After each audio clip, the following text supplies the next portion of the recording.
Hello, everyone.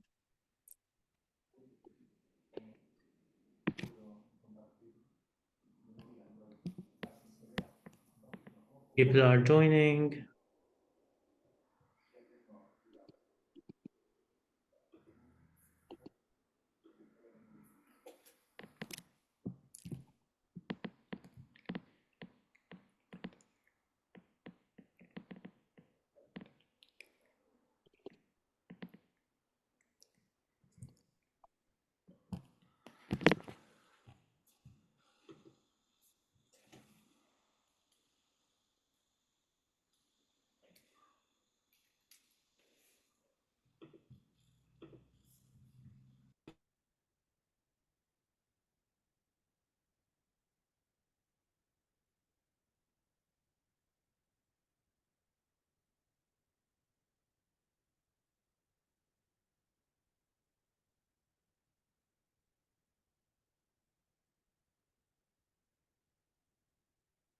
Hello, everyone. Thank you for joining.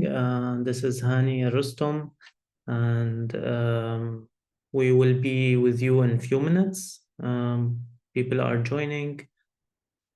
Thank you for your patience. So far, we got 8 attendees, and we have few more.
People are still joining.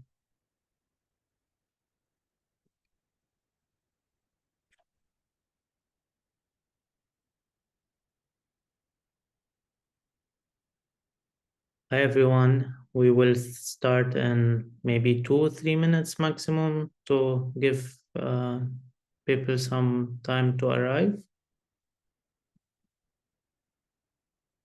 In the meantime, you can grab your coffee, your tea, your mate, water, or any other drink, juice.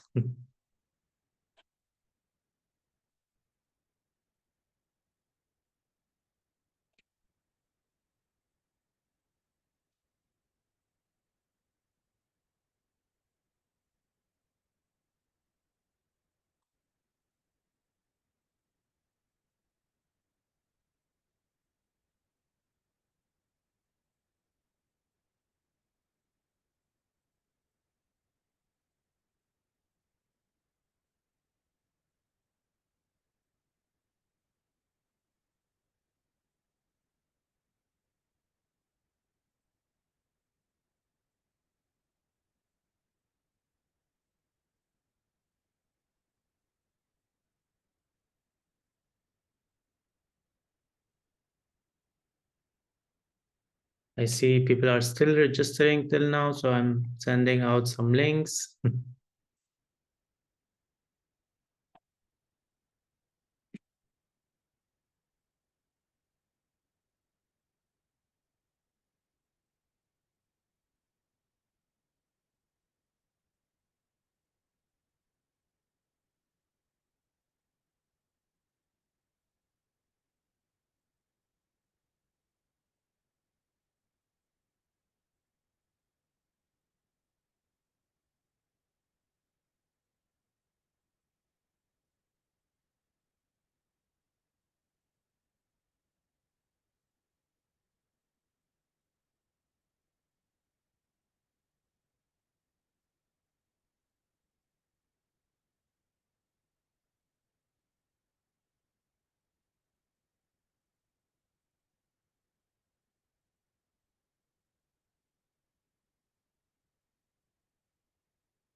Hola, antes de comenzar, para las personas que necesiten escuchar la interpretación al español, en la parte inferior de la pantalla verán un icono que parece un globo terráqueo. Le deben de dar clic y seleccionar español para escuchar esta conferencia en español. Si se están conectando desde un celular o móvil, tienen que buscar entonces los tres puntitos que están en la parte superior de la pantalla y seleccionar la opción de interpretación y después español. Thank you so much, Marcella. For those who are on the English, speaks English, please choose interpretation English channel. It's the globe sign in your toolbar. Thank you so much for waiting. Welcome everyone who attended and who's coming in. This is me, Hania Rustom. I'm a psychoanalyst from Syria and Lebanon and Palestine and Jordan and all that region. I'm living in Ghent. I'm the founder and director of Healing on the Move, an initiative that supports together with support together the Theater Protest Alliance, and I'm glad to welcome you here with this talk with Hazami, and I hand it to you, Ben.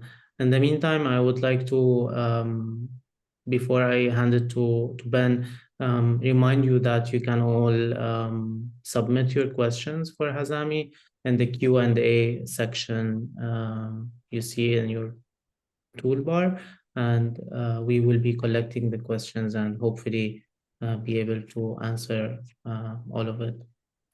Over to you. Honey, before we begin, can you please Yeah. assign the interpretation? Thank you.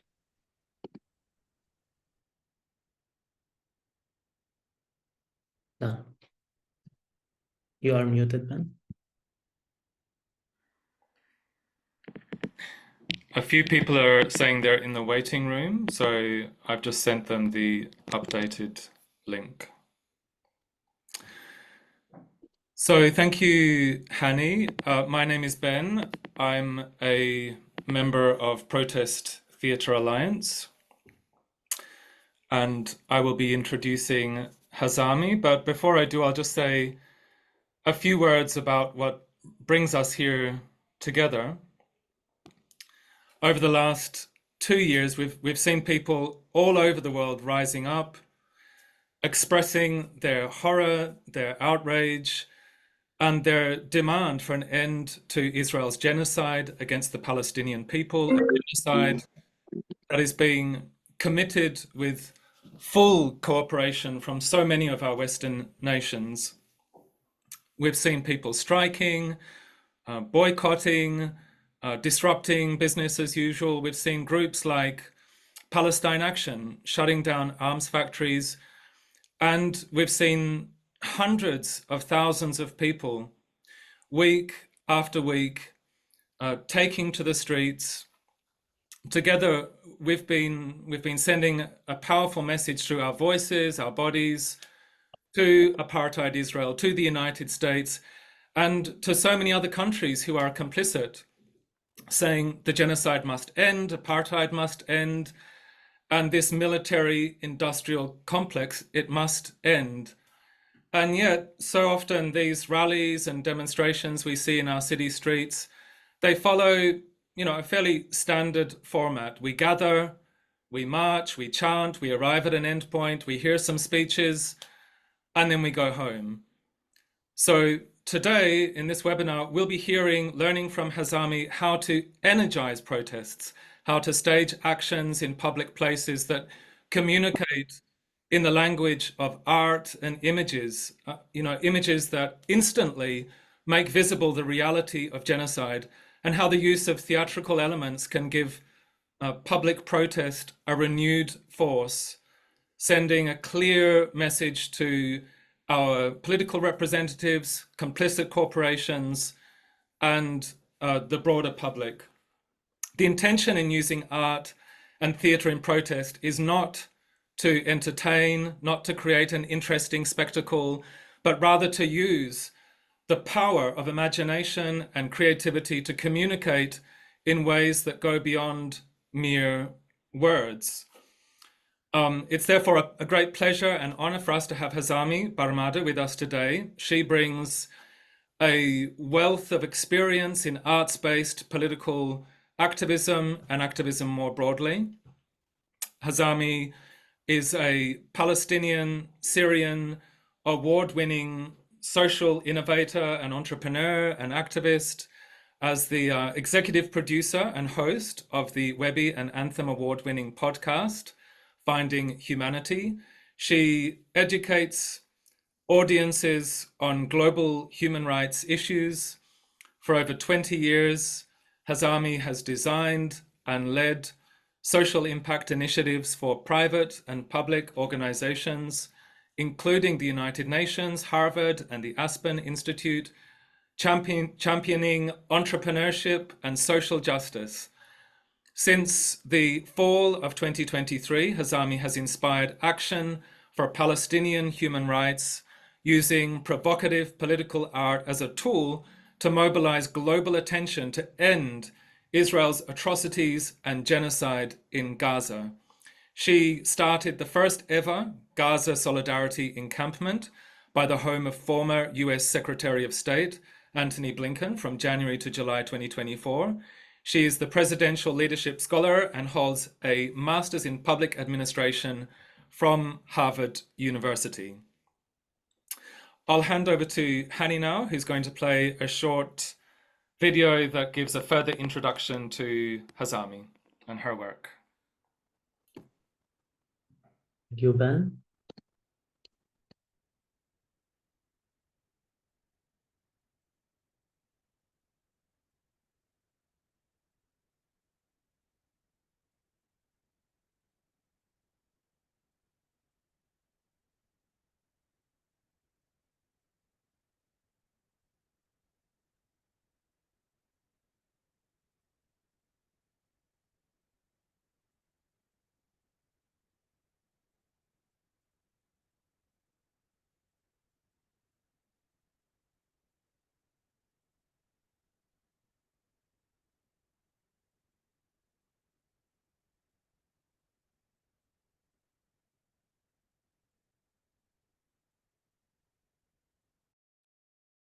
The audio isn't shared, Penny.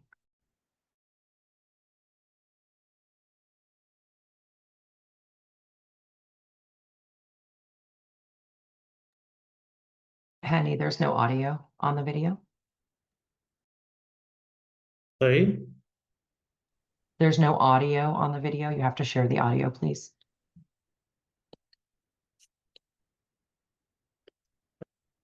And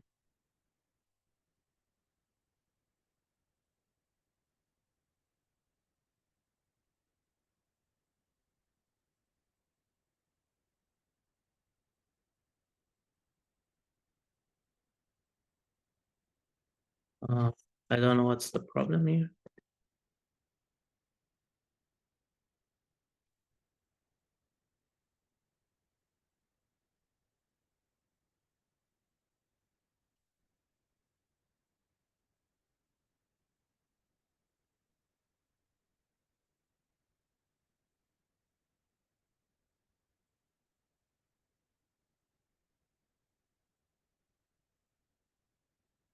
Um, it must be working. Let's try again.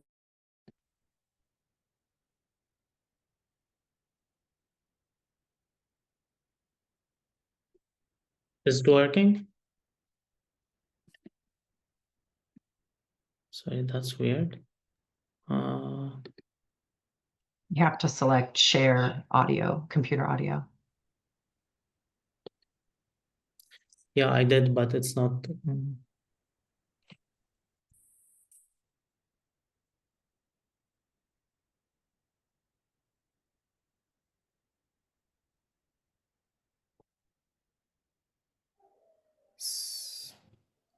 So maybe, Hani, shall we hand over to Hazami, and meanwhile, you Yeah. can have a look? Yeah. Okay, awesome. Hi, everybody. Just turning off my child's monitor, I can hear it echoing in the background.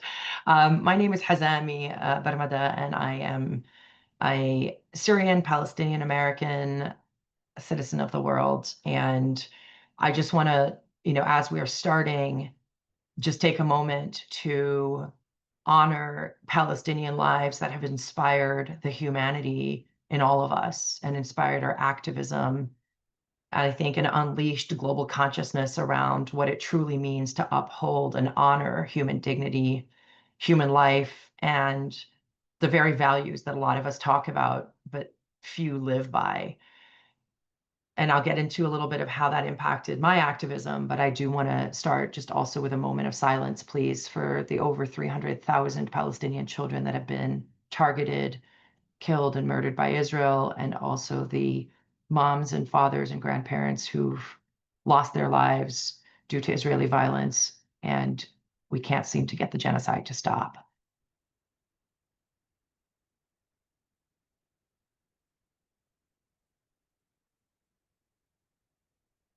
I'm going to use today to walk you through a little bit of my journey into what we call political street theater.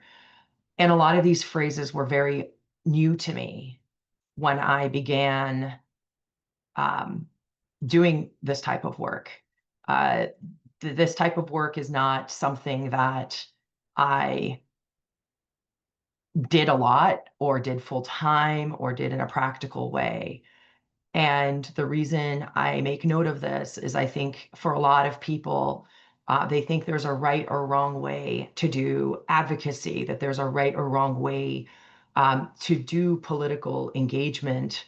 And what I have learned over the last almost 2 years is that there is no right or wrong way. Inaction isn't an option. And so what you do is you have to innovate around how to get through to people that we can't get through to. So I'm going to talk you through a little bit of our experience and our journey here on the streets of Washington, D.C. And you may have seen some of these images have spread around the world. It is very, very, very humbling and touching, the amount of messages I get from all over the world of people asking me, what is the formula to make the blood that we use? How did we make the baby coffins? How do we mobilize? How do we get permits? And I hope to answer some of those questions here and to continue to be a resource for people to step into our collective power and the beauty of our words, of our creative expression as a way to dismantle the systems of oppression and shed light on the Zionist occupation of Palestinians and the genocide. And so art and culture as a tool is critical because it not only reflects our society, it holds a mirror up in some ways, but it also pushes people to reimagine the societies in which we want to live. What we've learned through doing political street theater is that we've expanded the boundaries of what people think is possible. Through creative expression, we've been able to really push on political parameters. We've been able to really showcase what could be done here in the US within the First Amendment protected political and religious protest, and also really laying a foundation visually of what political change looks like and how we get there. Art can do that in a way that words can't. Something that's really important to note, a lot of times people feel talked at when you lecture them, or when there's amazing reports that are 500 pages long, no one reads them. And so what we do with political street theater is figure out what do we want to amplify and how can we bring it to life through art, through cultural expression, and through innovation. Art actually is so powerful, and I think it's so interesting how much it's dismissed as the side aspect of people's lives. But when you look at an image, it often sits with you. You think about it, you daydream about it, it pops up randomly in your day. Art has the power to really awaken people's imagination. It has the power to stir your consciousness. And what I mean by that is it has the power to evoke visceral emotions, whether it's anger, whether it's grief, whether it's sorrow, whether it's happiness. When you see a painting or you see an artistic output, you somehow can connect to it in a way that you cannot sometimes with words. And what we've also been able to do is harness art as a tool to inspire people to act. When people feel helpless, when people feel like there's no point to protesting anymore or to speaking out anymore, art becomes a silent way to convey emotions to people that sometimes refuse to see our humanity by simply putting it in front of them and not feeling the need to explain it to them. And also the last point is that art makes change accessible. In order to be able to see a world in which we want to live in, you have to be able to imagine it. You have to make that process of change feel doable. It has to feel relatable. It has to feel like most people feel like it can be done. And art is a great way of helping people reimagine and challenge their own perspectives about what is not working. And when I say the word art, I'm talking expansively. I'm talking about creative expression, whether it's through words, whether it's through theater, whether it's through props, whether it's through how you choose to stand and speak, and when you choose to stand in certain places and speak. That is all part of what we think about when I design art activism protests. Throughout history, art and culture have been the architects of revolution. A lot of the inspiration that we have and that I got to do the street theater that we do actually came from learning from lived experiences of people that went through, for example, the AIDS epidemic, where die-ins were a very big part of the activism. Sit-ins during the Vietnam War, lunch counter sit-ins during the segregation protests and civil rights movement in the United States, where you had stoic people sitting at lunch counters that were being berated violently by people who did not believe that simply because your skin was black, you deserve to have equal access to a lunch counter. I mean, just think about how atrocious that sounds. But back then it was the norm. It was the law. And so those pictures that we now see of those angry, rageful white faces yelling at people simply for sitting at a counter is art. It captures a moment in history that now tells a story that words cannot tell in the same way. So why did I change course? As you heard from my introduction, I am someone who worked within the system. I checked all the boxes, did everything that I was told I needed to do in order to be able to get to a place where I had enough influence to change the dynamics and the perspectives. And what I learned from being in the systems for so long is that, I love the quote here, the master's tools will never dismantle the master's house. So many times in these institutions, we have to bid for humanity. We have to bid for a voice. We have to bid to be seen. And oftentimes, the higher you get, the higher the consequences of loss. The higher you are in your nonprofit or in your job, in your government job, or in your business or corporate job, the higher the consequences for speaking out. And so we have for a long time believed that at some point we will get to be influential enough inside the systems that we can create intrapreneurship and change from within. Do not get me wrong, I fundamentally do believe in change from within institutions. But what I also saw was massively missing was the pressure from the outside to push the institutions to change on Palestine, where we've been tiptoeing around using the words genocide, where we know that editorially people are banned from using the words apartheid or occupation, where Zionist infrastructure governs the policies of how institutions work. And up until recently, it was taboo to even say that. But now that it's being exposed through courageous activism, it is clear to see, for example, that new newsrooms have editorial policies that are put on them by wealthy donors who self-identify as Zionist, or where we see social media platforms have hired IOF and Israeli intelligence people to do content moderation. There's no neutrality there. But without it being exposed and exposed in a way that people understand, then they can't really connect to being part of the mechanisms to change the dynamic. So what changed for me is my baby. I am an older mother, and I had a child that was born into a neonatal intensive care unit, born just at the cusp of 29 weeks prematurity. And saying that to this very day chokes me up no matter how much I say it or how often I think about it. But looking at his little life, looking at him fighting for his life, and then coming out of the hospital and seeing this image of a mother cradling her child. And I thought to myself, what would I say to Caden if he was that little child in that body bag? What would I whisper in his ears? What would I dream of doing? What would my activism look like? And unfortunately, too many of us empathize with folks, but we're not willing to take a step further and to say, what can I do to take a little bit more discomfort in my own life in order to ensure that children do not end up in body bags, in order to ensure that I never have to imagine being that mother whispering to her lifeless child. That's what changed for me.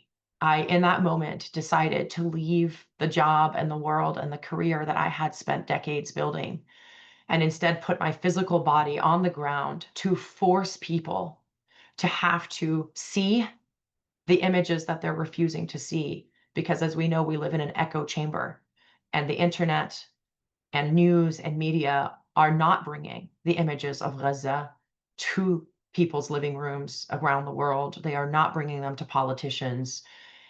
And so that for me is what changed. Now, I had people ask me, why don't you do this through diplomatic ways? Why don't you communicate? It is important to note that I actually used to do citizen diplomacy efforts through the State Department, and my last trip to the occupied Palestinian territories was actually funded as a citizen diplomat through the US government, through the State Department. So I've had access to those communities. I've had access to those spaces. But those spaces are not designed, as I said earlier, to actually honor political and policy change, because very often the people around those tables don't have the ability to actually change political outcomes. And so that is why I chose to, instead trying to appeal to Blinken's rational mind, to instead set up an encampment in front of his home to try to appeal to his heart and his mind, to make him try to empathize just a tiny bit with what it means to actually be uncomfortable in a place that you call home, what it means to actually have to confront the images of children that your policy is killing, what it means to actually have to leave your home every day and look at people in freezing cold temperatures camping in front of your house, bidding and appealing to the basic fundamental principles of humanity, and having to ignore it, and having to leave and think about it. Art says what words cannot. And oftentimes through our protest, we've learned that silence can sometimes be louder than anything that we yell into a megaphone. Through doing political street theater, we're able to reach decision makers directly rather than going through the layers of bureaucracy and filters to access people. We're able to confront them with the images and ask them, is this what you believe in? Is this your legacy? Are you proud that this is what you stand for and what you will be forever known as? I am proud to say that Antony Blinken, if you actually look up, the last week of his time in office, he's successfully branded, because of our consistent campaigning, as Antony Blinken, Bloody Blinken, Secretary of Genocide.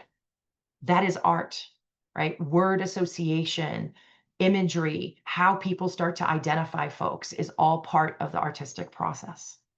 Art also allows us to spark curiosity. We talk about adult learning.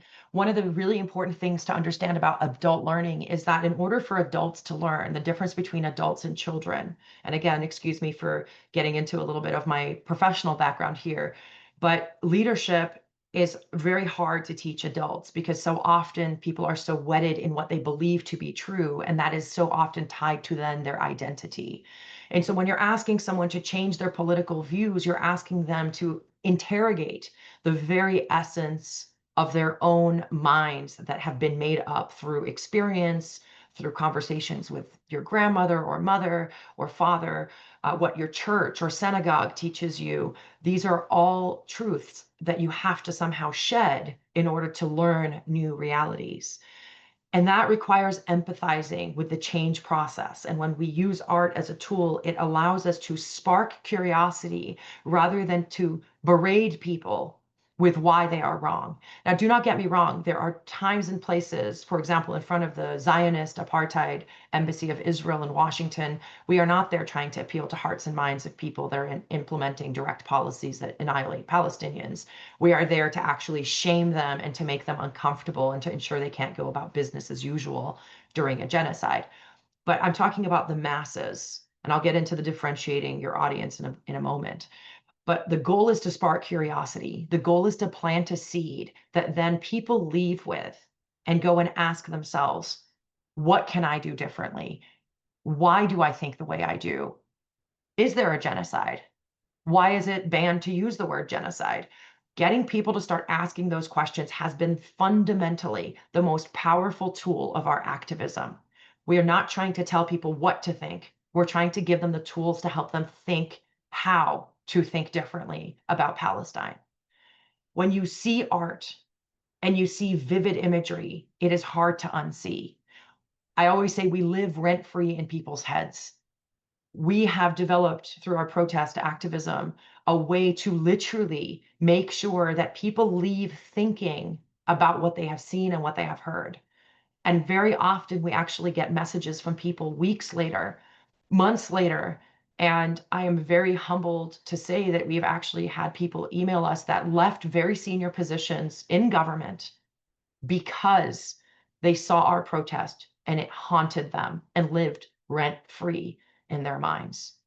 A woman from the State Department actually came to us at another protest, and she said, months ago, you were standing in front of the door of the White House, and I was going in and out, and someone in your group asked me, did you work so hard to be able to commit a genocide?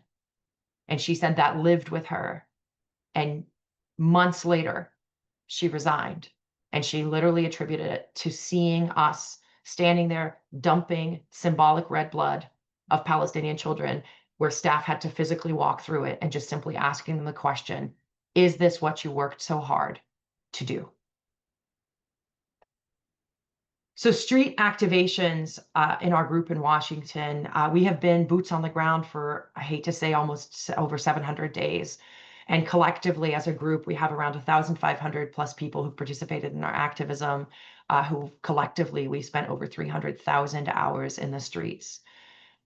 We launched the first ever and longest ever running Gaza encampment, solidarity encampment. And again, this started from a visceral reaction. This wasn't something that was ideated. I had seen the International Court of Justice ruling saying that there's plausible genocide. And in essence, the ruling came out on the 26th of January, 2024. And I thought to myself, how can we ensure that the Blinken administration and the Biden administration see this? How can we ensure that they have to think about the role of the United States in going against an international court in order to continue to justify Israel's atrocities and support financially, militarily, weapons, and socially? And so we set up an encampment in front of his home, and the goal initially was to be there for just a few days, and that turned into a weekend, and that turned into 6 months, until we were very forcefully raided by state police, and that's a whole nother story. But in order for them to have removed us, they actually violated many laws and circumvented local policies and local laws to get involved on a state level and federal level in order to get us removed. But we were there for 210 consecutive days at both the home of the U.S. Secretary of State Antony Blinken and also the embassy of apartheid Israel, where we besieged the entire embassy and occupied the occupiers for 6 entire months. Another thing that we've done through street theater is being able to challenge directly and provocatively Zionism. We expose it. We teach people what it is. We allow them to understand how it impacts their communities. We hold a mirror up to it with signs that say, Israel did this, with pictures of what Israel has done. No need to explain it. It is a fundamental fact. Look at this. Israel did this. This is Zionism. And then people can draw conclusions that they want from there. But we plant a seed of doubt, a seed of curiosity.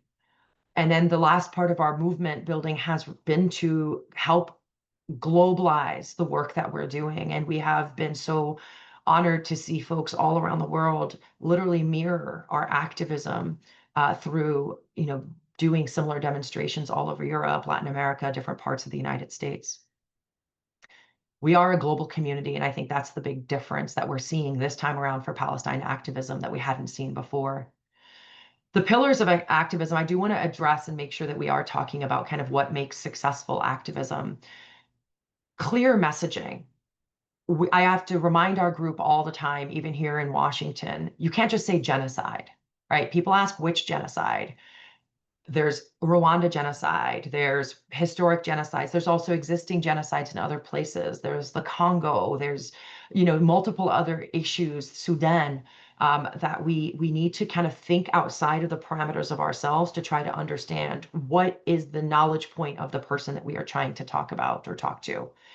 We use signage and banners to ensure that our protest purpose is not lost. Again, you could do the most powerful action if people are asking, what is this for? Then are you creating the change that you hope to create? And if the purpose is raising awareness, people should not have to guess. We are very clear in our messaging. I know people find it offensive when we say talk it to people at a third grade reading level. It is not to be offensive. It's just most people don't want to be intellectualized or talked at. And so I learned something from one of my Harvard professors. He said the people who understand problems the most are the people who can explain it the most simply. We sometimes get into this over intellectualization. And I don't know if it's because people want to sound smart or sound, knowledgeable, but it does not have the same impact as being able to connect people. I want to make a point here, though. It is really important to differentiate between being simplistic and simplifying content, right? Simplicity and simplistic are not the same thing. Simplicity is where you take a complex thing and you distill it to its fundamental basics and then explain it to people. Easy to understand, accessible language. Simplistic is where you distort the reality of something and you take something and you, in essence, morph it into becoming more digestible for people. Simplistic is wrong. Do not do that. Simplicity is what you are looking for. So all of our actions are coupled with education. We give out flyers everywhere we go, and our flyers are all edited and crafted to each action. So for example, if we're protesting in front of the State Department about forced starvation, our protest or our activism materials all relates to that, and we give out information to people walking in and out of the State Department and also people outside to let them know what they can do about it. Because again, change and protest for us is a conduit to change. It is not just protest for the sake of protest, which unfortunately a lot of people do without thinking about the outcomes that they're trying to achieve, which is kind of the point around focused education on why we are there and what we want people to do. The most empowering time for you to drive change is when people start to question things, right? When people start to say, what can I do? Oh, this is really offensive, or I'm very impacted by what I see. Giving them that information readily available, accessible to them is a really powerful way to drive action. One of the examples I have here is late to work. We do often street slowdowns and traffic blocks during rush hour coming into Washington. Now you can imagine just a 5 or 10 minute street delay causes 30, 40 minutes of traffic delays of people getting into their work. We know that makes people angry. We know that will that will evoke frustration. And so our signs account for that. So we have signs that say late to work, ? And they're big signs. So we hold them up high so all traffic can see. At least Israel isn't bombing your children. Late to your meeting, ? At least your children are still alive. Late for your morning coffee, ? At least you aren't being starved to death by Israel. And so we connect the emotion that we know we're going to evoke from people with why we're protesting. And those signs have been very helpful. We have people weave in and out of traffic carrying multiple signs to make sure that, as you elicit that anger, you also get people to be like, oh, okay, I get it. I get why they're doing this. Without that missing piece, you're just obnoxious. You're just blocking traffic. Defining the audience is really important because it helps you determine your protest type. So often we're so fixated in this idea of yelling at people and, loud protest. And do not get me wrong, there is definitely time for loud protest, and we do it a lot. But it's also important to know, when do you do sit-ins? When do you do die-ins? When do you do big demonstrations? When do you do protests or rallies? And all of these are different forms of protest. So often when we talk about protest, usually the image that pops into people's mind is people in the streets in large numbers with bullhorns.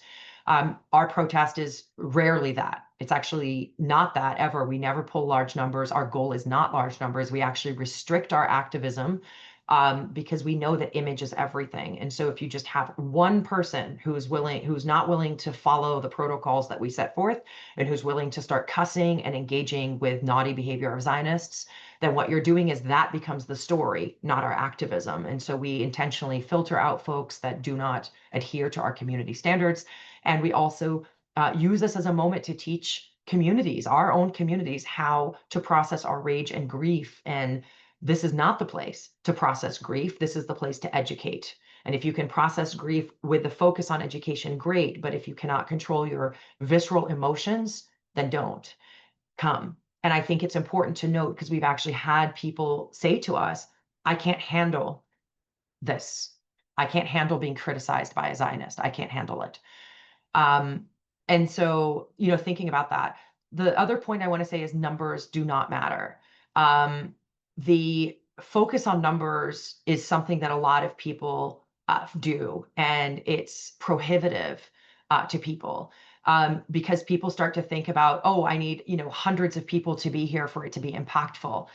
Our work proves that sometimes you actually need only a handful of people. And more importantly, sometimes it's easier for people to connect with a handful of people than a mob of people. We're accessible. They have to walk through us. They walk over our bodies. They walk around us. So accessibility for what we're trying to do becomes easier because then someone's willing to take a flyer from us. We're provoking them enough, but then we're giving them materials and information. The goal of what we do are fourfold. Number one is raising awareness about Palestine and the horrors of Israel. Number two is building courage, inspiring people to step out and to speak their truth, to speak truth to power. For example, this is a motorcade right there. You can see his fuzzy face is the President of the United States of America at the time, Joe Biden. This is his official car. We had lined this entire street, as you can see here. It's blurry because I took a screenshot of something, but we had entire huge banners. We had blood running down the whole street, and he was looking at his window at us. He actually waved at us. He nodded his head a few times. We had a way to get our messages directly to the president, and we have confronted him repeatedly. We also have confronted Trump repeatedly. We're able to get to very high-level officials with our messaging directly. The third pillar of what we do is public relations. We really want to shift the narrative. We want to change the conversation. We want to manage and control the conversation around what is happening by exposing lies and planting seeds of doubt for people to be curious. And then the last point of what we do is to confront the empire. For us, we hear so often people say we're living in the belly of the beast. We're living in the belly of the beast. The belly of the beast for us is not a slogan. We are literally in places where every building around us in Washington either creates reports to justify genocide, whitewashes them online, as part of the policy, supports financially Israel, as part of the mechanism politically or economically to support militarily. And so what we do is we confront the empire directly during business hours. It also contributes to why our protests are not huge, is that we are there when people go to work.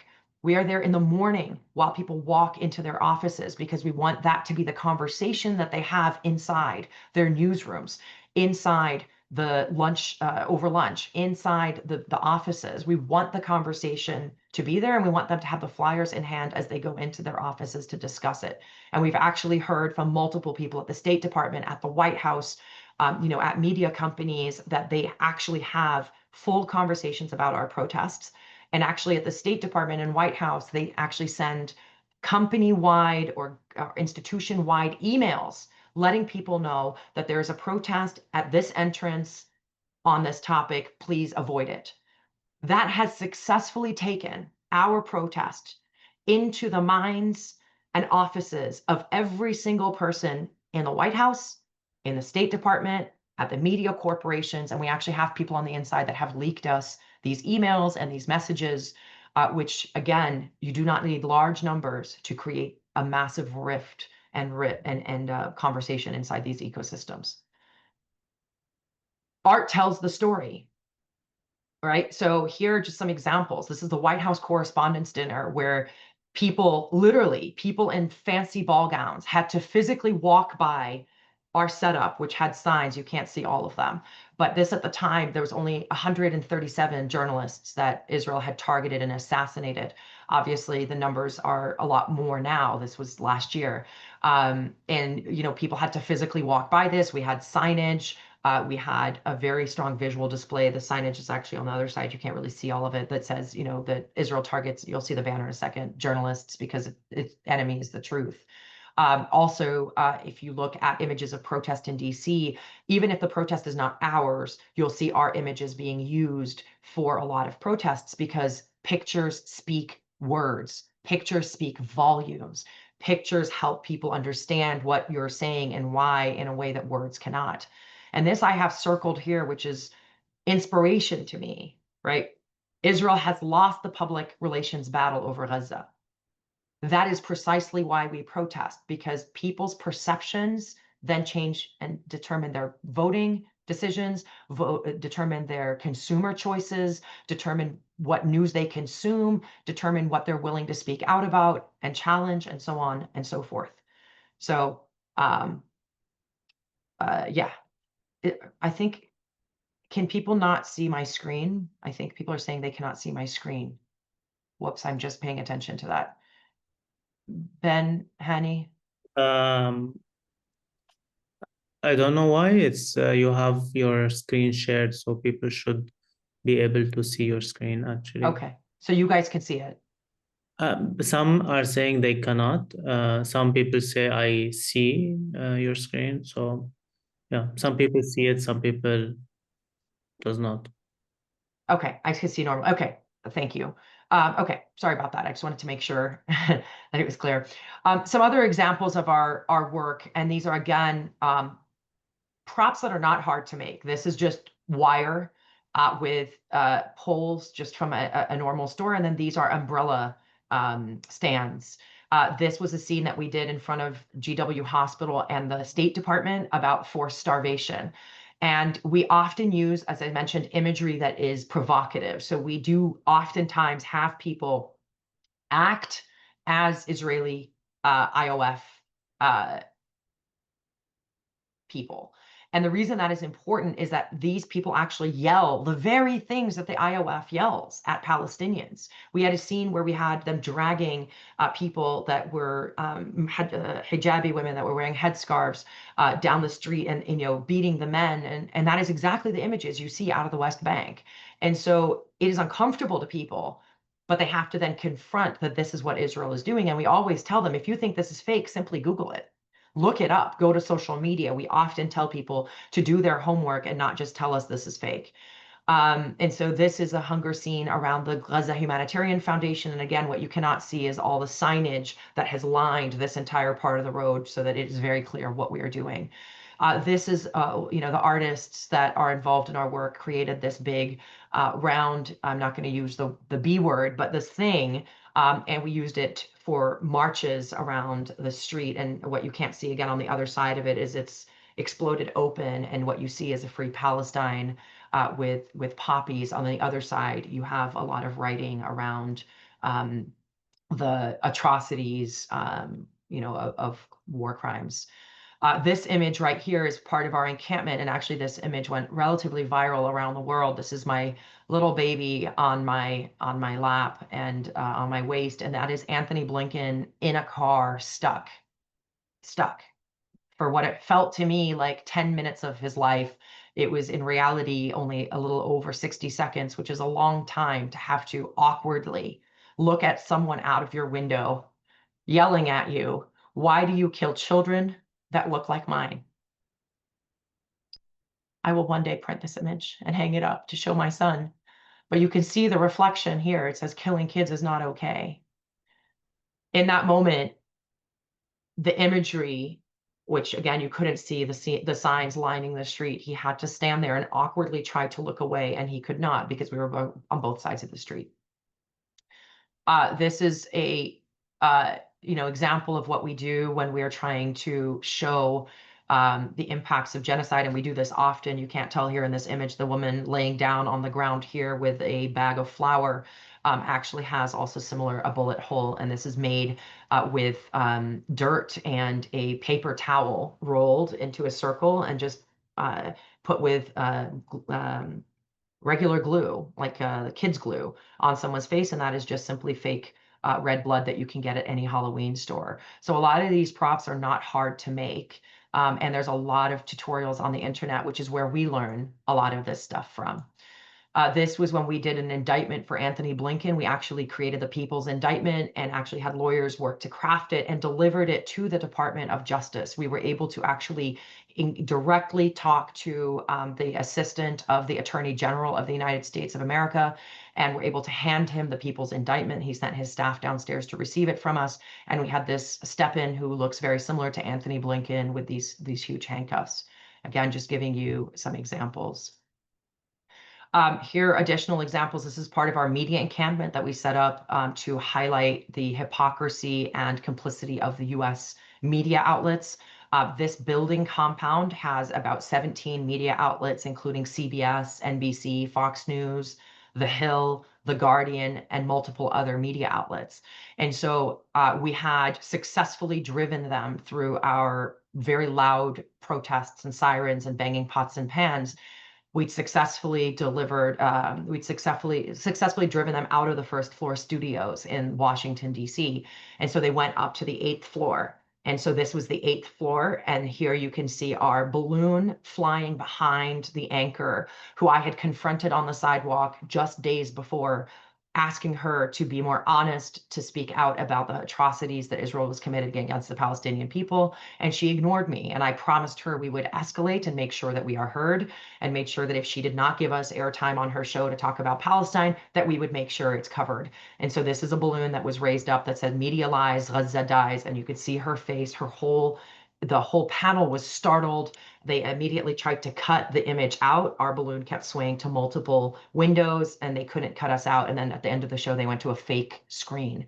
Again, it just shows the power of people. Just a handful of people can disrupt a multi-billion-dollar industry. We couple that with advocacy and raising awareness among journalists. So under this building, there are staff that park their cars. And so we flyer the cars with information about how they're complicit in genocide, what our expectations are, and what they can do about it. So everything, again, coupled the why behind our activism.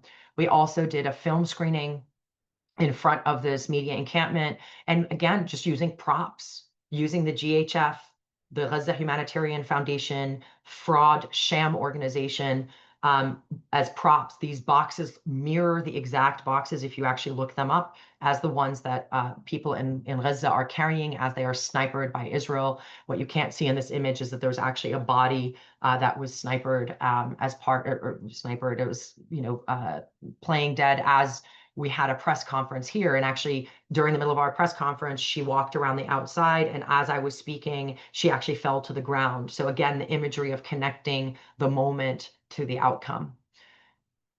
And then again, showing the images that they refused to show. This is an example that was on the flyer. This was actually, we did this a few times. I was the Statue of Liberty. And again, the props you can purchase at almost any party store or make them. This was just fabric that was draped around us, and then it's just simple body paint. Again, the IOF soldiers yanking me around. Now, I want to show you the video of how this manifested. I will say this was probably one of the scariest moments that I've had. Sorry for all the clicking here. Being surrounded. I don't know. Can you guys hear the audio? Let me see if it. No, I don't know if you guys can hear the audio. no, I cannot hear it.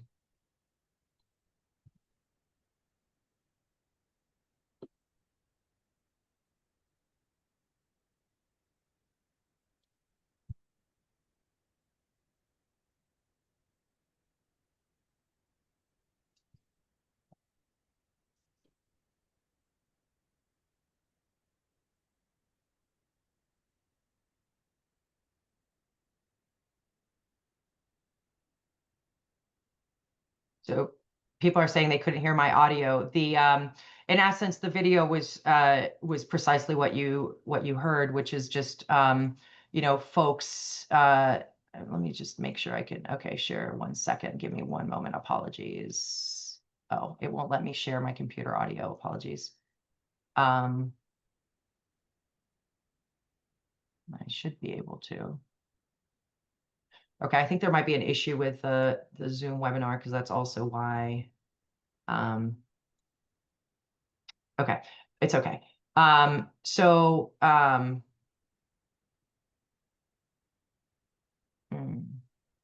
Okay, I was hoping to do it because some of the other videos, the audio makes a big difference. So I can, yes, I can share the chat, the thing in the chat later. I might just do that later just because I don't want to, I want to be respectful of folks' time here. And so let me get back to my presentation.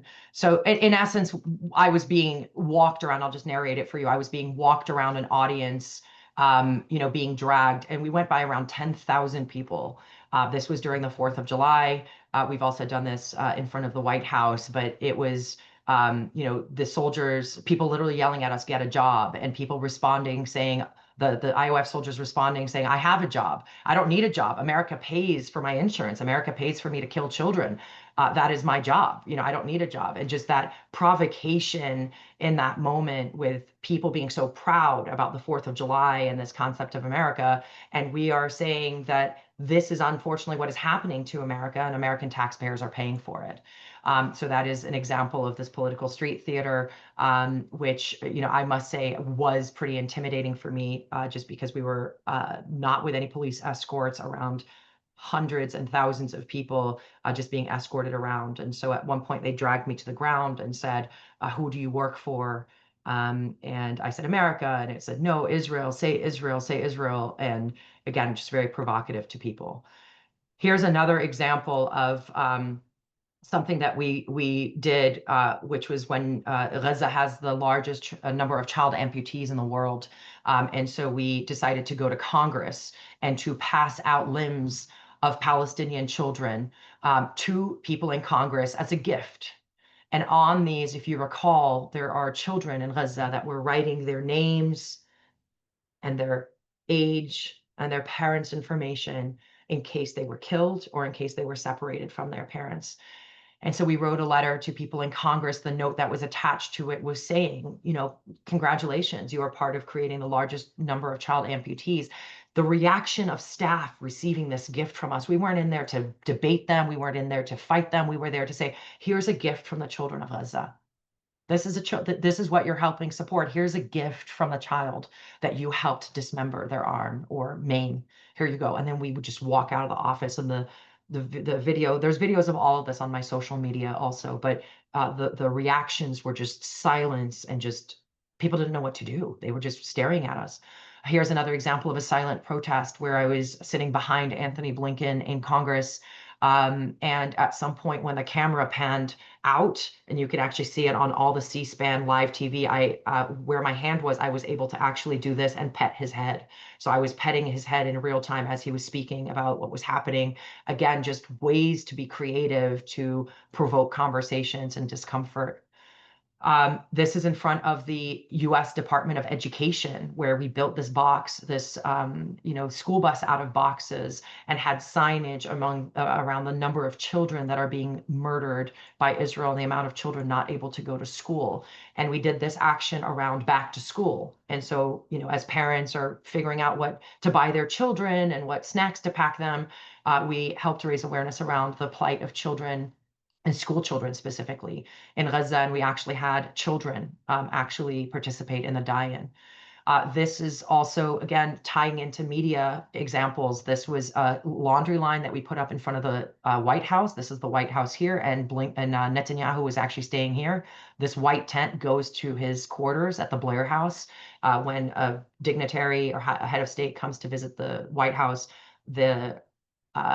they stay in this location. And so this was all barred off, but all the staff that was coming in to meet with Netanyahu, all the media, all the foreign media, local media, Israeli media, also staff from the White House, have to walk in this entrance.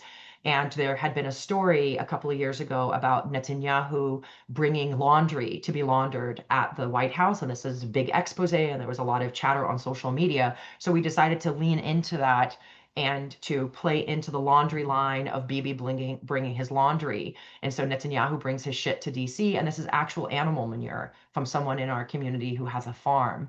Again, playing into the theme of laundry, etc. And so signage, you couldn't see in a lot of the pictures because of the angles, but we have amazing banner maker who makes banners for us, who we just met randomly by posting stuff on the internet, and she learned about our group and started creating banners for us. But we have banners for every single action that we do, every single action, and sometimes we have multiple things that accompany our marches. Since you guys can't hear the audio, I did want to just show an example, oops, excuse me, of you know, just some visuals that, you know, things that we've made. This is again made out of chicken wire covered just with fabric from the fabric store, and a base that was built with some infrastructure, some wood infrastructure. These are literally foam blocks that are painted and made out of paper mache and just painted to look like rubble and destruction. And this was in front of the White House Correspondents' Dinner as people walked by. This was something that received an insane amount of views. It's been viewed 4.5 million times around the world. Again, IOF talking about honoring Palestinian men, which oftentimes we don't talk about the plight of men. And we had an IOF officer, I wish you could hear it, but she was yelling at them, berating them. And, you know, people were viscerally upset with this. We actually had Palestinians that said it's embarrassing and humiliating to have people in their underwear. And my response to them, no, what's embarrassing and humiliating is to have people think that this is okay, to have people think that we should stay quiet about this. The people that should be ashamed are the people supporting this, not us bringing it to people's attention. And so again, staying anchored in our principles. And again, just the virality of this video speaks volumes to, you know, the perspectives of what people are going through. And this is actually, this, unfortunately, this video was January 2024. If you look at the West Bank now, people are being pulled out of their homes and men are being marched through the streets just like this. And we should not be ashamed to show it. Another video I want to show you is this march had no words. It was a silent march. We just played very, very, very sad, somber, eerie music and empty strollers as women walking in shrouds with signs in the strollers about the number of children killed. And then there was also big banners accompanying the back and front of the march. And so these are children that were killed by Israel, and it says it's a little blurry here, but murdered by Israel, mutilated by Israel. And this march had people sobbing on the side of the road. We gave out at this march alone almost 1,000 flyers on Israel's attack on women and children in Gaza. So again, just quiet, silent, no words were used in this entire protest march. And then, yeah, people just standing on the side of the roads. And then again, here, this was also a quiet, silent march where we dressed up as Palestinian mothers to honor our heritage and marched through the streets, handing out educational information and talking about what's happening. You know, again, signs are doing the speaking for us, and people were literally standing just watching us, you know, as we did this. And then I'm just going to get into the considerations. I know we're running a little bit close on time here, so I'm just going to talk about kind of my last two slides are really helping people understand how to bring this to your own communities. Whoopsie, apologies. So the legal considerations, so things that we think about as we plan to do our activism is thinking about nonviolent civil disobedience versus legal protest. Now this matters and changes everywhere you are. There's a protest we did recently, which was a die-in in the cafeteria at the Senate, which actually caused the cafeteria of the Senate to be fully shut down while they arrested people from our group. And again, what we did is I stood there with a banner talking about the forced starvation of Palestinians. As you dine, Gaza's being starved. And then we had people pretending they're going to go get food and then just start falling to the ground. And that was an example of nonviolent civil disobedience where we intentionally did a die-in in a place that we knew you cannot legally do it without experiencing arrest. And the arrest was part of our strategy because we wanted to shut down the cafeteria. Each place has different regulations and rules. Be prepared. When we set up any of our activities, I take a lot of time to research this stuff. You do not need lawyers to help you with some of this stuff. There's a lot of resources available online, and people used to think that we had legal teams doing a lot of this stuff. It's not legal teams. It's just me and my curiosity and the internet, and then, asking others to help with research as needed. But you can print out the rules and regulations, make sure you have them on hand so that when you're confronted, you're able to say, this is legal protest, or, know the consequences. A lot of that information is available online. Find workarounds. For example, protest rules and regulations apply differently in the United States to groups that are registered organizations. And so if you're not a registered organization and you're just a handful of people, again, it very much depends on the jurisdiction and also the local laws. But, you could just be, 10 people out walking or suntanning or eating your sandwich, right? You don't have to say that you're part of a protest group. You can say you're just there to, take a walk. Again, regulations apply differently, but in the US, there are ways to circumvent protest regulations with not registering as an organization and just being a group of individuals that happens to be doing the same thing at the same time. Building relationships also with law enforcement, that is a very tricky thing. And I want to talk about it because people feel very uncomfortable about law enforcement, rightfully so. We are living in an over-militarized and policed state. And we see, especially in Washington now with the deployment of federal troops, one of the things that we always stay grounded in is that we don't want to be distracted. And some of these things are intended to distract us. And so we do not protest the police. We actually just make sure that we keep an arm's distance. And then also when it to de-escalate, I proactively tell people, the law enforcement, what we're going to do, because oftentimes escalation and arrests happen because of the alarmist nature of some of the work that we do. And so by telling them, I am about to do this, I know it's legal, here's the law. We're about to dump, 60 gallons of red water on the sidewalk, and have proactively tell them it's not toxic, it is, edible, because we use food dye on purpose in order to make sure that there's no questions as to whether this is vandalism. And so it's not considered vandalism because it's water washable, it is non-toxic, and it is consumable to a human being. And so because of that, we've figured out ways to de-escalate and allow us more room to be creative because we proactively engage. We also honor, people that are walking by us. For example, we know that there are people with physical disabilities that require compliance with wheelchair access. So we intentionally do not block ambulances. We do not block, people on and ambulances. We are not there to be inconsiderate. We are there to protest and to elevate consciousness. And so when people see that we're actually decent humans, we stop our protests always to make way for ambulances and fire trucks, always. And that is an important thing because optically people see that and they're like, you're not just here to be a nuisance. You care about people in the communities in which we live, and we do. Similarly, we actually obey all sound ordinance rules and regulations. We stop making noise when you're not allowed to. And in cases where you're not allowed to use megaphones in residential neighborhoods, we show up with trumpets, we show up with drums, etc. The framing is also important here. There's a difference between provocative and there's a difference between being provocative and offensive. Offensive is not helpful when it comes to trying to humanize our cause. Our goal is to shift public opinion and to drive action for change. So if I'm calling you an idiot or telling you you're dumb, which I hear a lot from a lot of different protest groups, I see it all the time, or shaming people without really giving them a way to salvage themselves or to be better, then I am just processing my own rage.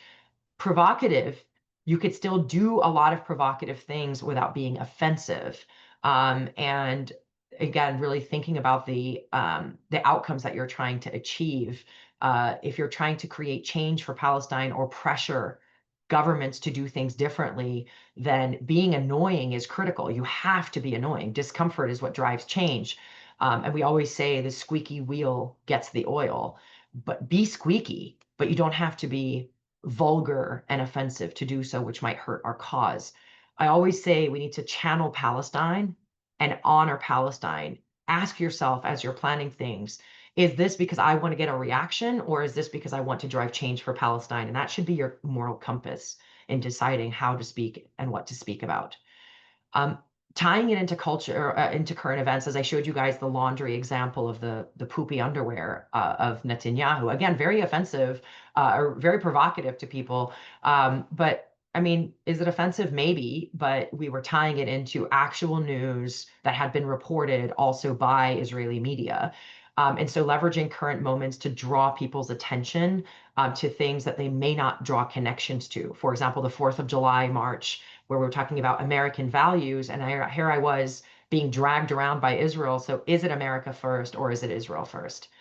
And then the last pillar to consider is really leveraging your community.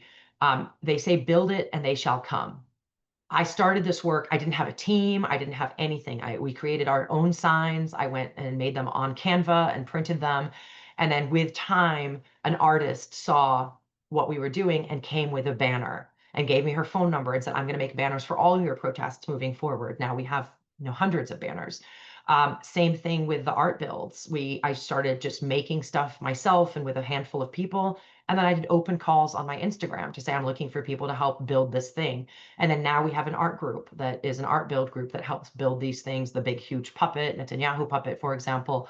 All that stuff gets built with just random local artists working together, where you have a painter, an architect helping on some of the stuff. And then you also have people that just simply do building and architecture and construction work that help us build the foundations. There's a role for anybody. And I want to say here, perfect is the enemy of good. We often time bound ourselves to very urgent things that need to happen now. And in a way, the most creative stuff actually comes up during those moments, because we have to deliver something, and you can't overproduce and overcreate and overanalyze. Sometimes you just get it done.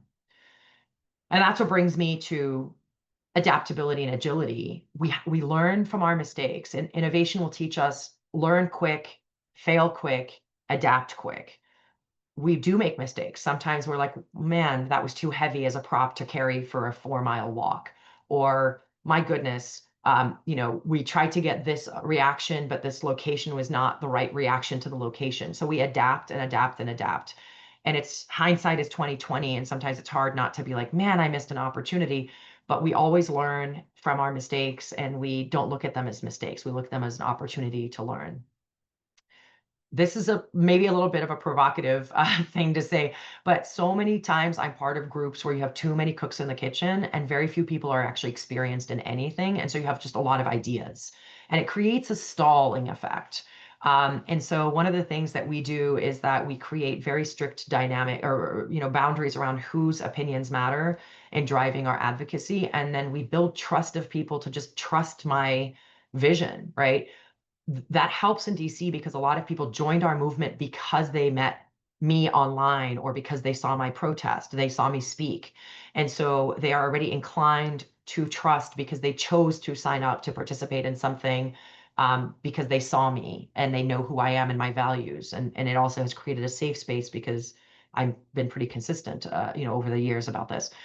But sometimes where you start to build new coalitions where you don't have people that are necessarily trusted, or you bring existing coalitions into the mix, then you have a lot of political clashing and dynamics around which hashtag, which location, which this, which that, which the other. I encourage everybody to just do what your heart tells you to do. And if other people have different opinions, amazing. I'd rather have thousands of protests all over the streets than just one protest. And so encourage you not to get caught up in it. Let people leave and create their own stuff. The more, the merrier when it comes to advocacy. And you have to work with people that align with your values. I am very clear with what my values are. We have no space for anti-Semitism, for for Islamophobia, for hate of any sorts, for personal mocking of people's personal appearances and that sort of thing.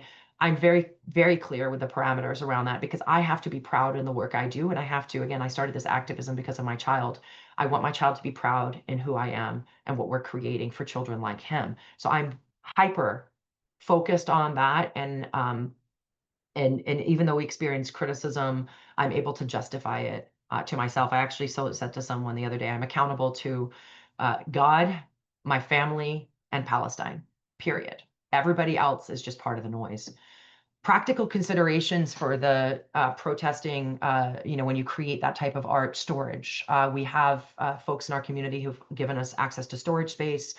Transportation, also we make things based on, can this be transported, can it not be transported, and then we customize our builds accordingly. For example, that long missile rocket thing that was in front of the White House Correspondents' Dinner, it actually splits into 2 pieces, and then the base separates fully. So it was built as 3 things because the function of how to transport it and making it easy to use was central to designing it. So always think about transportation and storage when you're planning to build things. And also if you want to reuse them.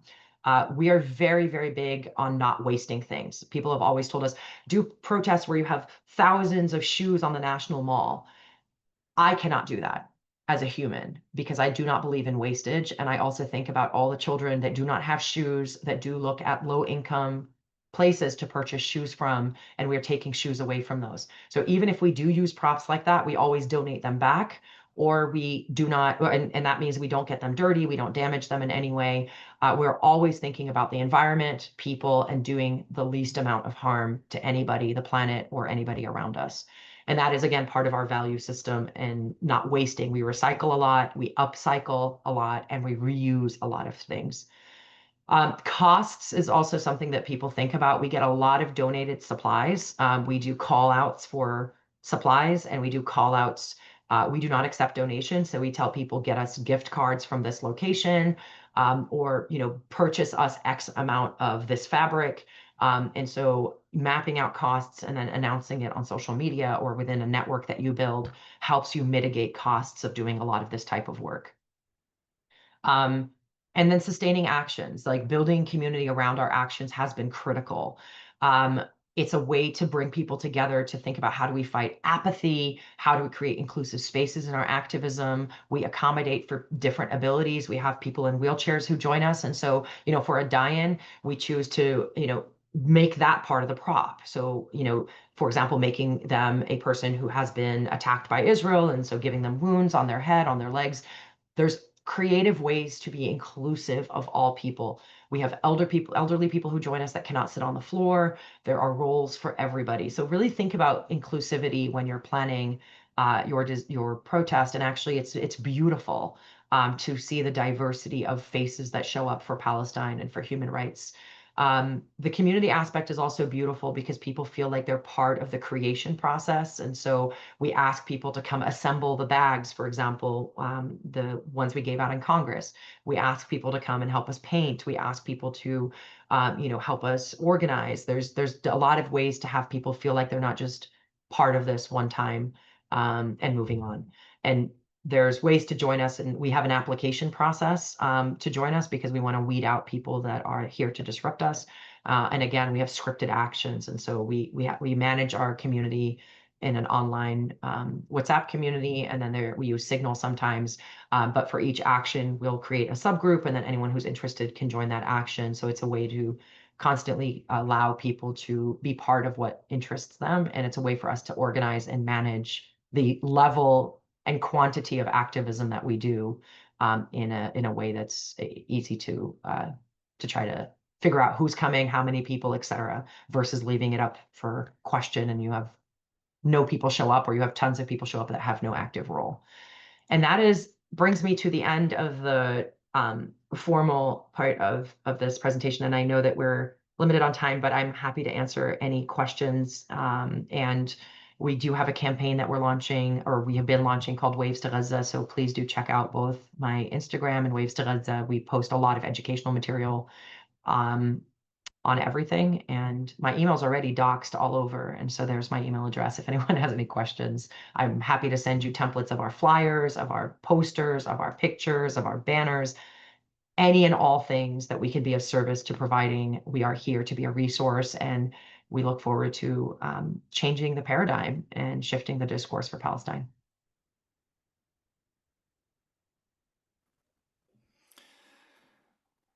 Thank you so much, Hazami. That was incredible, packed with so many valuable ideas and practical advice. I'm sure it will inspire people all over the world. Thank you. Thank you. We will have a little bit of time for questions, but first we have with us Hazel Hurley from Munster Technological University in Cork, who has created this wonderful graphic which summarizes some of the content from Hazami's teaching. So we'll give you a couple of minutes to take in this image, and meanwhile, feel free to put any questions you have in the Q&A.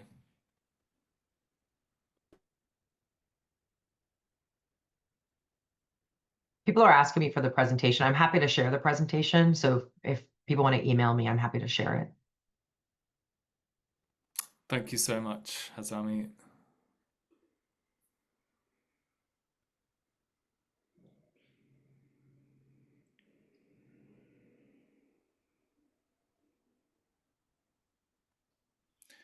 So maybe because we are short on time, we can begin to respond to any questions. Sorry, I think I should have unshared my screen if Hazel needs to share hers. Apologies. I think she did share. Yeah, I think it's okay. So, Hazami, there's a question here. Is there a library of educational flyers somewhere? I'm guessing they're talking about the informational materials that you hand out.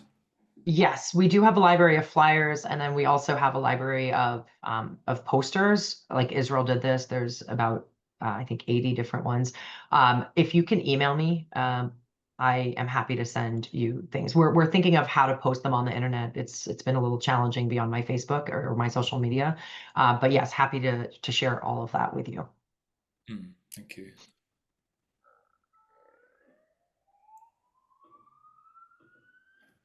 Any other questions out there? A question from Christine. You spoke about helping people imagine a different world. How does this look in your work? So it's a great question, because part of what we want to do is to help people understand what a free, dignified Palestine looks like, but we're actively in the middle of a genocide. I didn't show, for example, some of the visuals that we do with pictures of children, and try to honor them. We do things on the National Mall where, we have, line the stairs of the National Mall monuments with for example, candles, et cetera. And some of it is through the words we use, but it's hard for us to right now. We're in the phase of crisis right now, so it's hard for us to be thinking about what a free and just Palestine looks like when we're trying to stop bloodshed and a genocide. So the first step for our protest and the direction I took is to highlight what is happening in a way that's very confrontational, as a way to get people to take the first step of undoing their knowledge of justifying this, which is what we see in DC all the time, right? The reaction we used to get when we first started was, what about Hamas? It was the reaction to everything. And our response was, what about Hamas? Does that still allow you to do this to a baby? And we have a picture of a baby. And so using that to flip it, constantly flip it, has been very powerful. And so that, is the world that we're asking people to think about differently, is to challenge their perspectives of whose rights matter and why is your child worth more, right? Why is it that we've dehumanized Palestinians so much that we have to bid over their humanity? So that's kind of what it looks like in the world that we're living in now, is to get people to understand this is the world that we're living in and you're part of creating it, and don't be. Let's change that. Should I just answer the rest of the questions? I'm Sure, seeing go several. for it. Okay. Yeah. So people are asking about, people are afraid of felony records. I think it really, everybody should take risks within their parameters. I am one who does not want to violate specific laws. I am somebody who has a baby, who cares about my family. I'm someone who wants to operate in a space where I can keep doing what I'm doing. And so I do so by being very particular and safeguarding kind of what I'm willing to do and what I'm not willing to do, which is why I always talk about nonviolent civil disobedience. There's a lot of examples of history of ways to be a troublemaker and get into good trouble without doing anything that is a felony.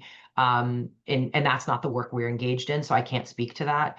The things that we get arrested for is, for example, unlawful protest, which is a slap on the wrist. You pay a $50 fine, for example, the cafeteria disruption, and then you get released an hour or two later, and there's like your record gets expunged after a certain duration of time.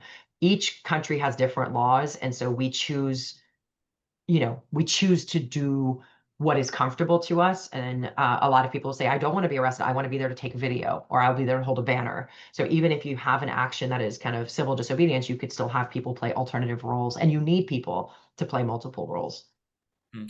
Hazami, I'm Yes. aware of time. Our translator needs to go exactly in 3 minutes. Okay. So I'm very sorry that we have to wind things up now. Before we end, I do want to give thanks to Healing on the Move, who helped to sponsor this event, and also Munster Technological University. And most of all to you, Hazami, thank you so much for your generosity. And I'll give the final word to Hani. He has a few points he'd like to share before we end. Thank you so much, Hazami, for your talk. I feel I need some days to process all the information, and yeah, it's much needed, and I think we're happy to also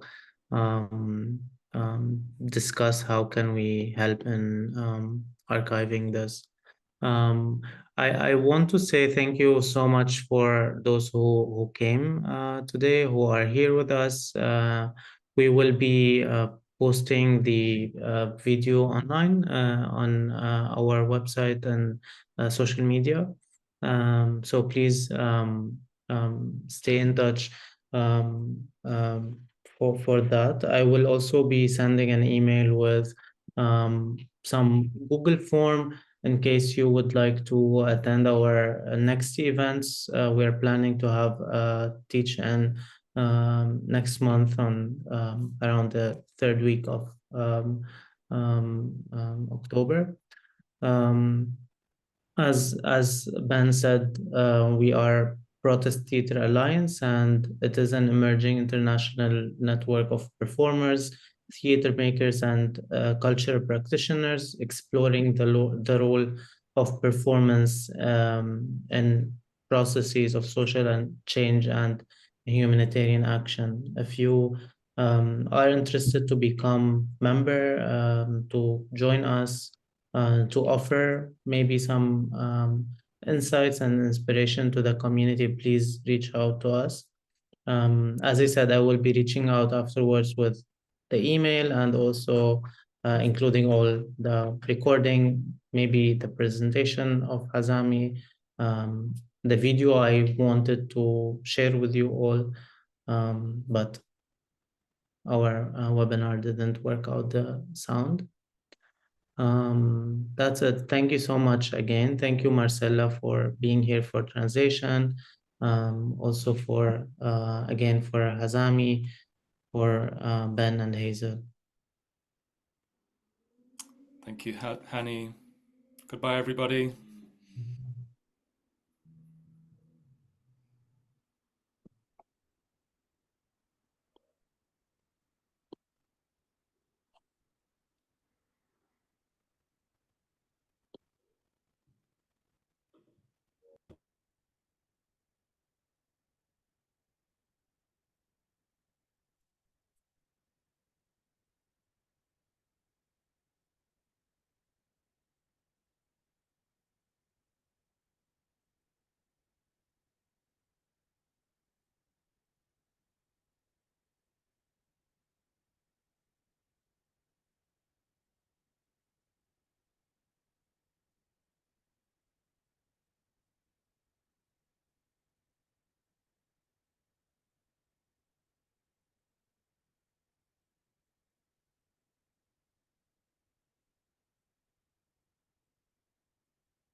I will end the webinar and we can